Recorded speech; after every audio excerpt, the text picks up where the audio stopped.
Assalaamu calaykum sheekadeen maanta waxay ku saabsan tahay laba gabdhood walaalo mid waxay ahayd mid cadaan midna waxay ahayd mid madow halka mid cad ay ka nibcaneed walaasheeda madowda hooyadooda mar walba waxay kula tali jirtay in ay qodad iska saaraan qofna isku dirin gabadhii madow way ogolaa jirtay halka mid cad ay nibcaneed markay walaasheed hadlayso hadalkii way isdhaafsii jirtay xanaaq dartiisa markii ardayda madan ay ku qosli jireen ay ku dhihi jireen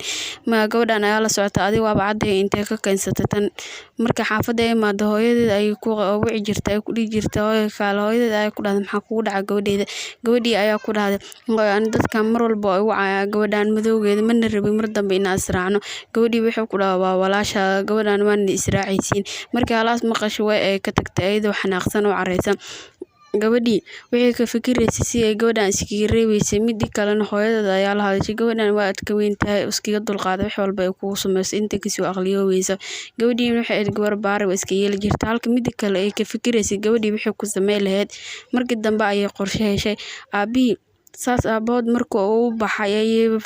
farxday gabadhii oo soo socota markay aragtay ayay ku qaylisay gabadhii mar dambe ma raaci kartid ay raacdin ardayda ayaa kugu dira gabadhii madowed waa la yaabtay hooyadooda ayaa maqashay qaylideeda gabadhii oo sii baxaysa markay aragtay ku dhahay gabadhii joog waa ka shalay doontaa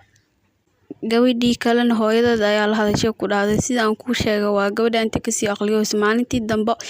oo ardaydii waxaa loo sheegay xalfad way ayna ku wada farxeen markii dambe markay gabadhii soo baxday ayay waxay arkeen gabadhii walaasheed iyo saaxiibadeeda ku qusquslaya oo dhahay midaan miyaa xalfadda ka qaybgalaysa midaan xalfadda inay ka qayb gasho ma urayno inay ku ceeboobi doonto ayaan ogahay xaafadaada iska joog gabarhii wax kuu roon waaye gabadhii walaasheedna sida loo caana markay arkaysa way yaabi jirtay gabadhii kalena way ku farxi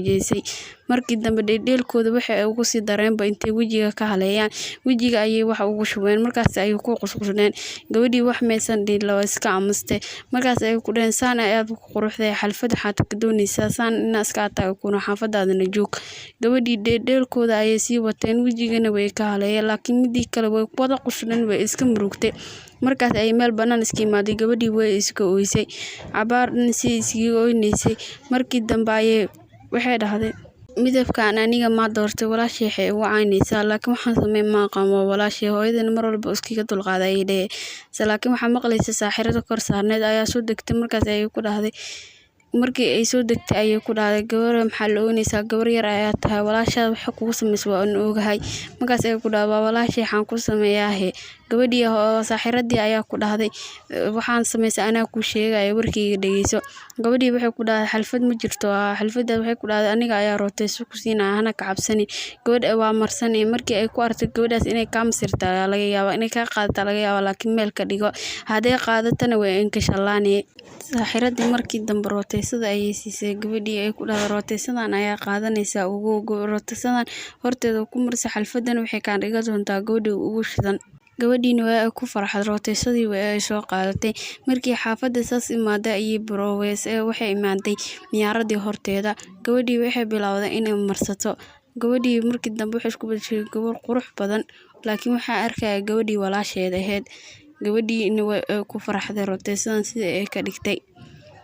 farxad daraadeeda way boodbooday laakiin walaasheed ayaa gaasheeda taagneed xaasinimadeeda gabadhana faraxsan markay aragtay ayay waxay isdhahday haddii aad rooteysadan u marsatay xalfadda waxaad noqon doontaa qofka ugu quruxda badan haddii aysan dadka ka dhigayso gabadhii way ay fikirtay midii kalena sidii ayay ku farxday gabadhii walaasheeda waxay isdhaysay gabadhan mar le ma seexato